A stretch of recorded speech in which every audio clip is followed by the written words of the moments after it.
Hey guys, and welcome to a brand new video here on FPL Now. Today we're going to be going over a potential wildcard draft for Game Week 6. So if you're excited for the video, drop a like down below. Leave a comment. What are you thinking of doing this week? Are you going to activate your wildcard? Subscribe if you're brand new, and let's get into the video.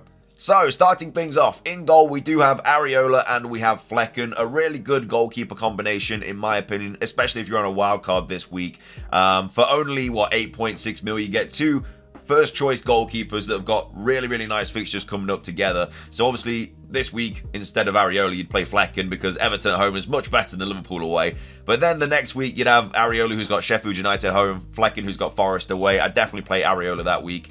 Game week 8 is where it gets a little bit tricky. Both have a pretty tough transfer, a pretty tough fixture. I don't really know who you'd play, like Newcastle at home or United away. United haven't been great, and Newcastle, you know, they weren't great in the Champions League last night, but again, that would just be personal preference, whoever you'd want to play.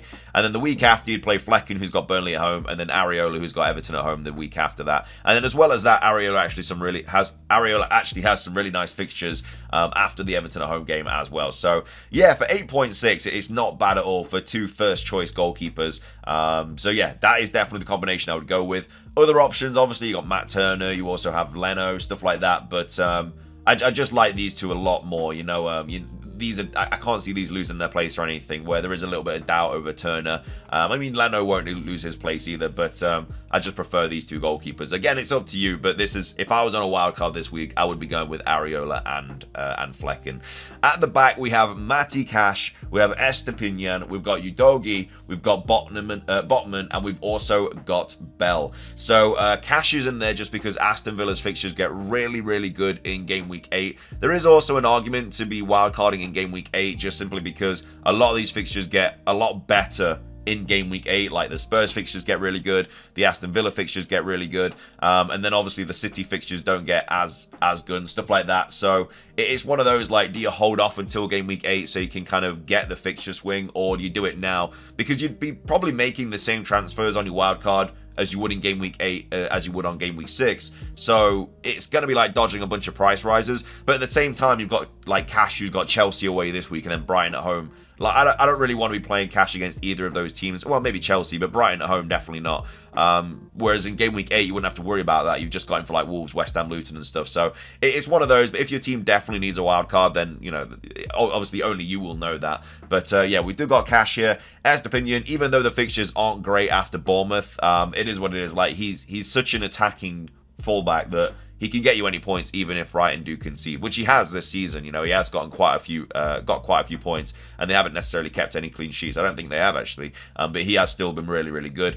Udogi as well. He's a player that you'd probably bench for the next two, and then again you'd bring in for Game Week 8. It's one of those, like, if you're on a wild card, you're probably not going to be wild carding again until like for another 20 odd game weeks. So you kind of need to make every decision like correctly, and so you have to really be planning ahead for these sort of picks. And so yeah, Udogi would be there for Game Week 8 onwards, and you'd, like I say, you'd just bench him. Botman's in there as well. Obviously Trippier, I think, is a better choice. Is he going to have his minutes managed because of the Champions League? I'm not too sure. He did just play 90 last night. But Botman is just a really cheap way into that Newcastle defence. And with the fixtures they've got coming up, I feel like everyone's going to want a Newcastle defender in their team. And then as well as that, we've also got Bell. Now, there are other 4 mil options you could have for Luton, such as Kabore. I think Anderson's an option. But with the benchings and stuff, I feel like Bell is the most nailed. I think Bell is the only 4 mil defender that actually has played every minute. Yeah, he's played 90 for every single fixture so far. So Bell would be the one that I would go with. And you'd play him in Game Week 7. It's the double. I mean, it is Luton. They're not great defensively, but a double game week, that's 2 bites of the cherry, if you will. So hopefully he can get something good there. But that's the back line. I do quite like this defense. It is a little bit all over the place. Like, there's no City, Arsenal, Liverpool, or anything like that. But I don't think you necessarily need them, to be fair. No one's really been keeping that many clean sheets lately. Like, even City have been leaking goals, and I don't know if they're going to leak a goal in this weekend against Forest, but, you know, if they do, it's another clean sheet gone. But yeah, I quite like the back line. I don't think there's really too many changes I'd make. Like I say, this draft still has 1.1 mil in the bank for me. But again, you might have a little bit extra money or a little bit less depending on what players you already have and stuff. But yeah, that's the back line. Moving on to the midfield, we have Salah, we have Saka, Mbumo, Diaby, and Maddison. So In an ideal world, I'd choose someone like Bowen instead, because you can fit him in this draft for like a DRB, but he's just not got the greatest fixtures coming up. Like, obviously, that Sheffield United at home game is really, really nice, but on each side of that, he's got Liverpool and Newcastle. Whereas with DRB, you know, Watkins obviously is also a good option, but he's just not on penalties anymore, and I think DRB's just been ticking over, and for 6.6 mil, it's not bad at all. And especially after game week 6 and 7, he's just got really, really nice fixtures coming up. Same with Maddison as well. Again, this is why I kind of prefer game week 8 wildcard a little bit more, because you do dodge all of these two like terrible fixtures. I wouldn't say they're necessarily terrible, but you know, if you can get through game week 6 and 7, I think it's a bit more ideal to play your wild card in game week 8. But that's just from my personal opinion. Like, I'm going into this game week with 2 free transfers, so I can obviously bring in like a Newcastle defender and somebody else that I want. And so I don't think I necessarily have to play it this week. But again, if you have to, like if you've got like Henry and other players that you just have to get out of your squad, then it makes complete sense.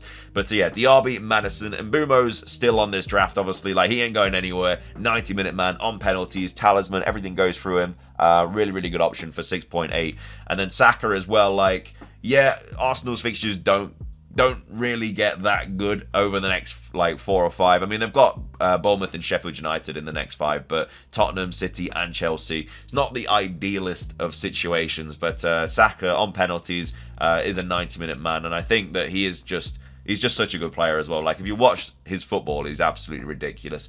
We've also got Salah as well in this draft. This draft does have Salah and Haaland. I feel like it's a player that you're going to have to bring into your team, like, if you're on a wild card. I know he's expensive, but money isn't like a massive issue this week. Like, I've got Haaland and Salah in this draft, and I've still got 1.1 mil in the bank as well, which is a bit crazy. Like, last season, that would just be unheard of. But yeah, Salah having West Ham at home this week, he could go big in that. Obviously, Spurs and Brighton the weeks after, but then obviously Liverpool's fixtures get really, really good game week 9 onwards.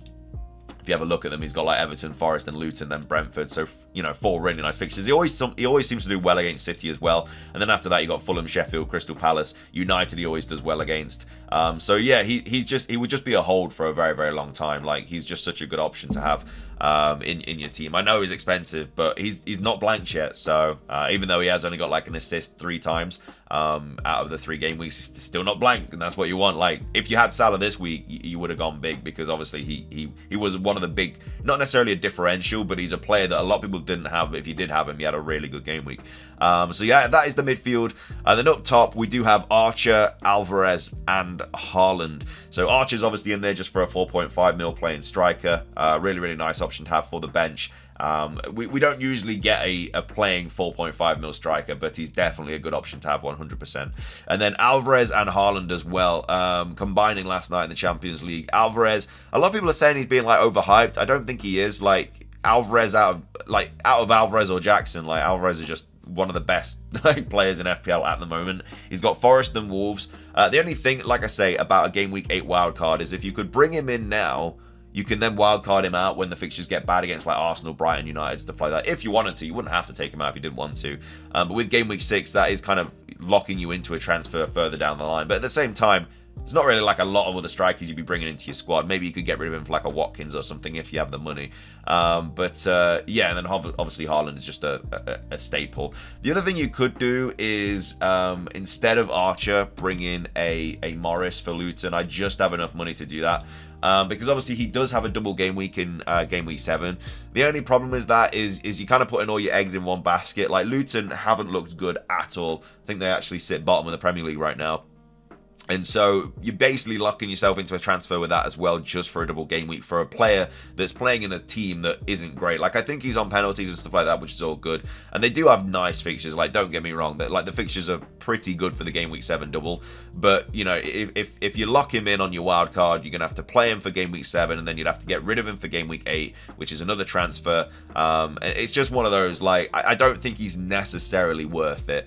But again, if you wanted to and you wanted to maximize on the doubles, then fair enough, bring him in if you've got the money. But I think wasting it, like, you have to picture like every transfer is like a -4 anyway. Even if you're not taking a -4, you have to see it as like a -4. And I just don't think a double game week for Morris is worth a technical -4. But again, if you can fit him in your squad and you want to take like I say, hold of this double game week, then by all means go for it. Like, I would obviously play Bell in game week 7 for that double. I'd probably play I don't even know, I'd probably play Botman, Bell, and maybe I don't even know. Maybe he has an opinion, or you, Doggy. I'm not really too sure. But yeah, that's just a player that I would be playing in game week 7 for that double. But yeah, Morris is a little bit of a tricky one. But anyway, that's going to be everything for the game week 6 wildcard. I hope you guys enjoyed. If you did, please do consider hitting the like button down below. It's trying at 50 likes. Leave a comment. Are you wildcarding this week? Subscribe if you're brand new. Ring the notification bell. It's everything from me. Have a fantastic rest of your day. And until next time, peace.